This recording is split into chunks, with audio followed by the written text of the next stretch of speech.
प्यारे साथियों, सभी अगर विषय की हम बात करें, सभी विषय के लिए डायरी नोट्स लेकर आए हुए हैं। इसकी आज हम पहली वीडियो आपको बना के सिर्फ हम ट्रायल देखेंगे, आप लोग कितने लोग पसंद करते हैं। अगर आप लोग पसंद करते हैं तो हम आप लोगों को सारे के सारे वीडियो प्रोवाइड करा देंगे। ये डायरी नोट्स वो हैं जो कि एग्जाम के पॉइंट ऑफ व्यू से, जो कि आपने देखा होगा टॉपिक से इंपॉर्टेंट क्या क्या आता है, उनको हमने इसमें संकलित किया हुआ है। दूसरी बात क्या है कि आप लोग आराम से अगर नोट करेंगे तो जो आप पेड कंटेंट आप पढ़ रहे हैं उससे कहीं गुना बेहतर आपको मिलने वाला है। ठीक है, बशर्ते आप क्या है, आप लोगों को ये देखना पड़ेगा कि आप लोग कितने लोग जुड़ रहे हैं। अगर आप लोग अच्छी संख्या में जुड़ रहे हैं तो आपको हम सारे के सारे प्रोवाइड करा देंगे। ठीक है, आराम से आप लोग नोट कर लीजिएगा। तो आज हम भैया शुरू करते हैं। सबसे पहले तो कुछ हिस्ट्री के इंपॉर्टेंट है, उनको हम कवर करते हैं और आप लोग देखिएगा आपको वीडियो कैसी लगी कमेंट में आप लोग जरूर बताइएगा। जैसे कि देखो, पूछ देता है एग्जाम में हड़प्पा सभ्यता के प्रमुख स्थल, पूछ देता है ना अक्सर कर। तो चलिए देख लेते हैं हड़प्पा सभ्यता के स्थलों में से। तो जैसे हड़प्पा सभ्यता का स्थल है, उत्खनन करता है इसके कौन है, दयाराम साहनी है।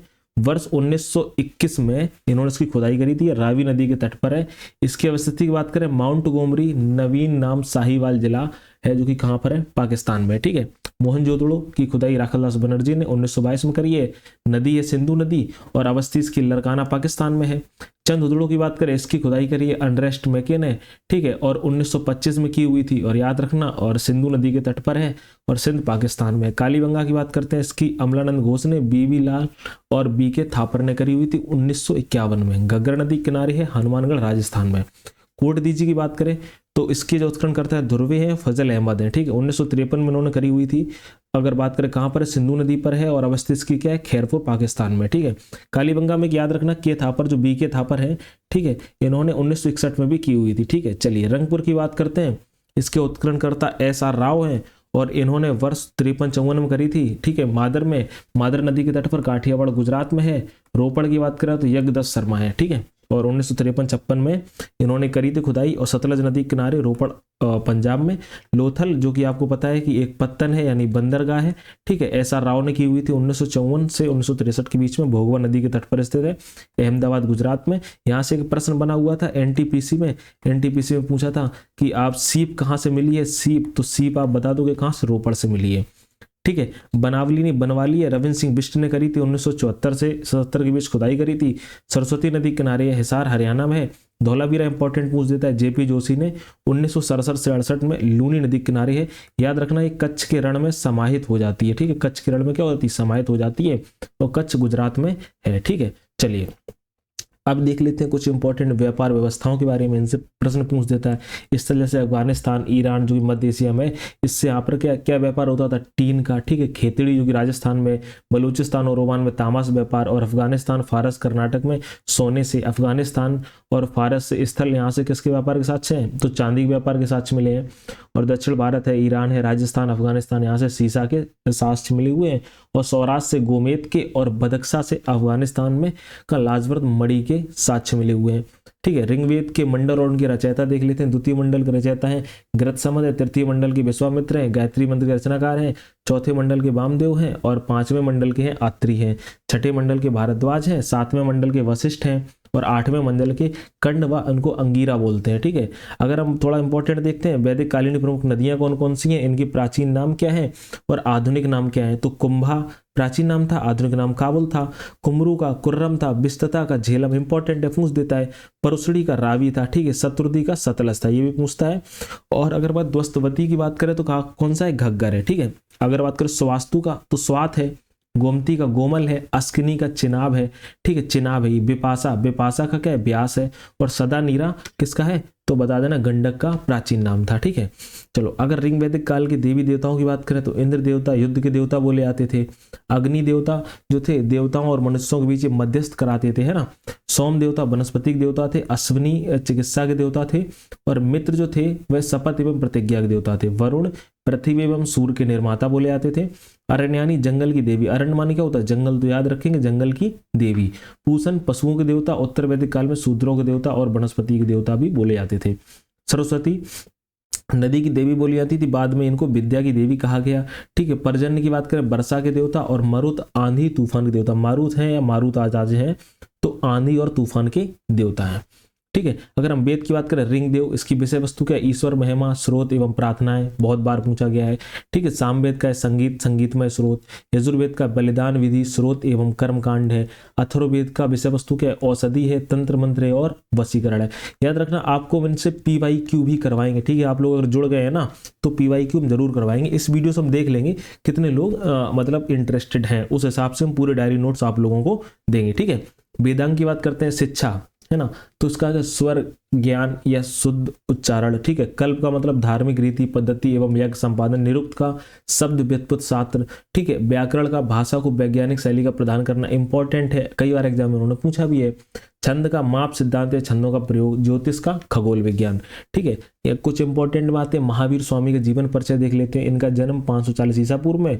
ठीक है। जन्म स्थान वैशाली के पास कुंडल ग्राम में। बचपन का नाम वर्धमान था और पिता का नाम सिद्धार्थ था, जो कि ज्ञात्रप कुल क्षत्रिय कुल के थे। ठीक है। माता का नाम त्रिशला था। लिच्छवी नरेश पत्नी चेटक की बहन थी। पत्नी का नाम का यशोधरा था और प्रियदर्शनी कौन थी? तो उनकी पुत्री थी। ठीक है। संन्यास धारण उन्होंने 30 वर्ष की अवस्था में किया था, गृह त्याग उन्होंने कर दिया था। ठीक है। मृत्यु इनकी हो गई थी 468 ईसा पूर्व में। इनकी आयु 72 वर्ष की आयु थी। स्थान पावापुरी नालंदा में। ठीक है। याद रखना, महावीर जो स्वामी थे जैन धर्म से थे, जैन धर्म से थे। ठीक है। जैन धर्म में अगर मुक्ति की बात करें, मोक्ष की बात करें, तो मोक्ष प्राप्ति की विधि को क्या कहा गया है? तो याद रखना, एग्जाम में पूछा गया था, संलेखना कहा गया। क्या कहा गया? संलेखना कहा गया। ठीक है। जैन तीर्थंकर एवं उनके प्रतीक। प्रथम तीर्थंकर कौन थे? ऋषभदेव। उनका प्रतीक था सांड और वृषभ। अब देखो, प्रथम, द्वितीय और 21वीं, 23वीं, 24वीं तीर्थंकर कम पूछता है, इनके चिन्ह ज्यादा पूछ लेता है। द्वितीय के अजीतनाथ थे, इनका था हाथी। 21वें थे नेमिनाथ थे, नीलकमल था इनका। 23वें पार्श्वनाथ थे, इनका सर्प था। और 24वें महावीर स्वामी थे, जिनका क्या था? तो अगर बात करें प्रतीक, सिंह था। ठीक है। अगर हम जैन संगीतियां देखते हैं तो सम्मेलन, प्रथम सम्मेलन 300 ईसा पूर्व में। स्थान कहाँ? पाटलिपुत्र में। ठीक है। अध्यक्ष कौन थे? स्थूलभद्र थे। ठीक है। और द्वितीय की अगर बात करें तो कब भाई? तो 512 ईसा पूर्व में। ठीक है। याद रखना। और स्थान वल्लभी गुजरात में। अध्यक्ष देवर्दी और क्षमा सरवड़। ठीक है। देवर्दी क्षमा सरवड़ जिनका नाम है। और मुख्य तत्व इनके क्या है? कुल 12 अंगों को लिपिबद्ध किया है, इसमें 12 अंगों का संकलन है। ये दो कैसे महत्वपूर्ण है? ठीक है, महत्वपूर्ण है, इनको आप लोग आराम से नोट कर लेना। ठीक, चलो अगर महात्मा बुद्ध के जीवन परिचय की बात करते हैं, ठीक है, तो महात्मा बुद्ध का जन्म 563 ईसा पूर्व में हुआ था। जन्म स्थान इनका लुम्बिनी कपिलवस्तु नेपाल में। ठीक है। पिता का नाम था शुद्धोदन, साक्यों के राज्य कपिलवस्तु के शासक थे। माता इनकी महामाया देवी थी। बचपन का इनका नाम सिद्धार्थ था। इनका पालन पोषण जो किया था गौतमी प्रजापति मौसी ने किया हुआ था। इनका विवाह 16 वर्ष की आयु में हो गया था। पत्नी का नाम यशोधरा था जो कि कोली गणराज की राजकुमारी थी। इनके पुत्र का नाम राहुल था। इन्होंने प्रथम उपदेश सारनाथ में दिया था। अब आप कमेंट में बताओ प्रथम उपदेश को क्या बोला गया है। ठीक है, चलो बौद्ध संगीतियां इनकी बात करते हैं। ठीक है, ये क्या थी? जैन संगीतियां है ना। ये दो जैन संगीतियां इंपॉर्टेंट है। ये बौद्ध संगीतियां हैं। प्रथम 483 ईसा पूर्व हुई थी राजगृह में। इसके अध्यक्ष थे महाकश्यप और किसके शासनकाल में? अजातशत्रु के शासनकाल में। दूसरी 383 ईसा पूर्व में हुई थी वैशाली में। सभाकामी अध्यक्ष थे और कालाशोक के काल में हुआ था। तीसरी 251 ईसा पूर्व में प्रथम शताब्दी में हुई थी, है ना, पाटलिपुत्र में हुई थी, जिसको अब इस समय पटना है। और अध्यक्ष मोगलीपुत्र थे और अशोक के शासनकाल में हुई थी। चौथी की बात करते हैं तो 72 ईसा पूर्व में हुई थी। कुंडलवन कहाँ? कश्मीर में। और अध्यक्ष कौन थे? वसुमित्र थे। और किसके शासनकाल में? तो कनिष्क के शासनकाल में हुई थी। ठीक है, इंपॉर्टेंट देखते हैं प्रमुख संप्रदाय इनके संपादक। अगर संप्रदाय संस्थापक की बात करें तो भौतिकवादी जो संप्रदाय था उसके संस्थापक पकुद कच्चायन थे। क्रियावादी के पूर्ण कश्यप थे। और घोर आजीवक के मक्खली पुत्र गोसल थे। और यच्छावाद के आचार्य अजीत सिंह थे। अब आप लोग कहेंगे कि बहुत सारी चीजें इसमें छोटी हैं, बेसिक छोड़ दिया है। तो भैया जो एग्जाम में इंपॉर्टेंट अब आ रहा है ना, वही अक्सर का तुम्हें हम दिखा रहे हैं, वही डाल रहे हैं। ठीक है, तो ये ना सोचना क्योंकि नॉर्मल चीजें तो आप लोग पढ़ते ही रहे हो। ठीक है, ये है क्या इंपॉर्टेंट है। मौर्यकालीन अधिकारी कौन कौन से थे? समाहर्ता राजस्व विभाग का प्रधान अधिकारी हुआ करता था। सन्निधाता राज की कोषाध्यक्ष का होता था। प्रतिष्ठा फौजदारी कंड शोधन न्यायालय का न्यायाधीश होता था। अगर बात करें कर्मांतिक की तो देश के उद्योग धंधों का प्रधान निरीक्षक हुआ करता था। ठीक है, व्यवहारिक दीवानी धर्म स्थिर न्यायालय का मुख्य न्यायाधीश हुआ करता था। ठीक है, अभी आगे और करा रहे हैं, आपको बता दें ये हिस्ट्री के हैं। ठीक है, हिस्ट्री वाला हम करा रहे हैं पोर्शन, तो हिस्ट्री वाले में आप लोग बता देंगे कि हाँ भैया आगे करना है कि नहीं करना। और प्लीज लाइक कर दीजिए एक बार, आप लोग है ना जुड़े हुए तो हैं। चलिए दंडपाल की बात करें तो पुलिस अधिकारी हुआ करता था। अंतपाल किसको बोलते थे? जो सीमावर्ती दुर्गों का रक्षक है ना, जो सीमा जैसे बॉर्डर पे इसमें BSF लगी होती है ना, तो वहां पर क्या अंतपाल। ठीक है, दुर्गपाल देश के भीतरी दुर्गों का रक्षक है ना। देवारिक राजमहलों की देखरेख करने वाला प्रधान अधिकारी हुआ करता था। अगर अंतर्वर्ष की बात करें तो सम्राट की अंगरक्षक सेना का प्रधान अधिकारी हुआ करता था। और आटविक वन विभाग का प्रधान अधिकारी ये हुआ करता था। ठीक है, चलो अब इंपॉर्टेंट है महाजनपद तथा उनकी राजधानी, लाइक कर दिया होगा आप लोगों ने, है ना। चलो मगध की राजधानी थी राजगृह, जो है बिंबिसार के समय, पाटलिपुत्र उदयन के समय, वैशाली कालासुख के समय, है ना। अवंती की उज्जैनी, ठीक है, वज्जी की वैशाली, ठीक है, कौशल प्रदेश की श्रावस्ती। और अगर हम बात करें काशी की तो राजधानी क्या हुआ करती, काशी महाजनपद की वाराणसी, अंग महाजनपद की चंपा, मल्ल जनपद की कुशीनारा और चेदी जनपद की सौथीवती शक्तिमती जिसको बोलते हैं। वत्स महाजनपद की कौशाम्बी, कुरु महाजनपद की हस्तिनापुर और मत्स्य की विराटनगर, ठीक है। और पांचाल की अहिच्छत्र कंपिल हुआ करती थी, ठीक। और सूरसेन की मथुरा हुआ करती थी, और गांधार की दक्षशिला हुआ करती थी, और कंबोज की हाटक या राजपुर हुआ करती थी। ठीक है, चलो अब प्रमुख अध्यक्ष देख लेते हैं। अगर हम पांड्य अध्यक्ष की बात करें तो वाणिज्य विभाग का अध्यक्ष हुआ करता था। सुराध्यक्ष कौन होता था, आबकारी विभाग का अध्यक्ष होता था। ठीक है, सीताध्यक्ष की बात करें तो राजकीय कृषि विभाग का अध्यक्ष होता था, और अकराध्यक्ष खान विभाग का अध्यक्ष हुआ करता था। ठीक है, अगर हम बात करें कुष्पाध्यक्ष की बात करें तो वनों का अध्यक्ष हुआ करता था ये, और लक्षणाध्यक्ष मुद्रालय का अध्यक्ष हुआ करता था। ठीक है, मुद्राध्यक्ष पासपोर्ट विभाग का अध्यक्ष होता था, और संस्थाध्यक्ष व्यापारिक मार्गों का अध्यक्ष हुआ करता था।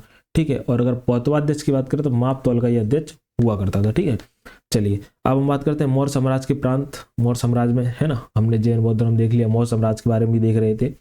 तो उत्तरापथ की राजधानी तक्षशिला, ठीक है, जो उत्तरापथ था प्रांत उसकी राजधानी क्या थी, तक्षशिला थी। अवंती राष्ट्र की राजधानी उज्जैन थी, और कलिंग की राजधानी तोसली थी। ठीक है, प्राची की बात करें, प्राची या पूर्वी देश की पाटलिपुत्र थी, और दक्षिणापथ की कौन सी थी, सुवर्णागिरी थी। ठीक है, हम बात करते हैं मौर्योत्तरकालीन के प्रमुख अभिलेख। अब अभिलेखों की बात करते हैं, अभिलेख भी एग्जाम में कई बार पूछ देता है, जैसे पंचतर अभिलेख, ठीक है, कुसाड़, जूनागढ़ अभिलेख रुद्रदामन, नानाघाट अभिलेख अगर बात करें तो नगानिका, और नासिक अभिलेख गौतमी बलश्री का, और अयोध्या अभिलेख धन्यदेव, और बेसन नगर जो बेसन नगर अभिलेख था वह हेलियोडोरस। ठीक है, याद रखिएगा। तो ये देखो, ये आज का था इंपॉर्टेंट, है ना। अब आप लोग बताइए, इतना हमने आपको कराया है रफली एक तरीके से, जो हमने एक पीपीटी बनाई थी, एक पीपीटी, इसमें हमने आपको हिस्ट्री का कराया है, और हिस्ट्री का पूरा नहीं हुआ है, अभी 2 से 3 पीपीटी में आपको मिल जाएगा। तो आप लोग बताइए कि आपको डायरी नोट्स लगे कैसे हैं।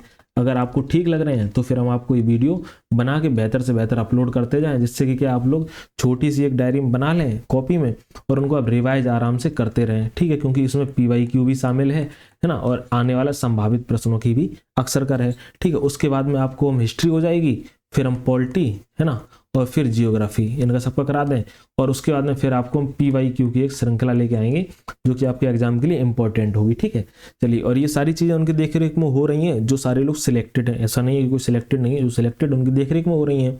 तो आप लोग कमेंट में एक बार बताएंगे, है ना, और चैनल को प्लीज सब्सक्राइब आप लोग जरूर करेंगे। ठीक है, तो फिर उस हिसाब से हम आगे सीरीज डाल देंगे। ठीक है, तो मिलते हैं अगली क्लास में। अपना ख्याल रखना, स्वस्थ रहना, मस्त रहना, नमस्कार।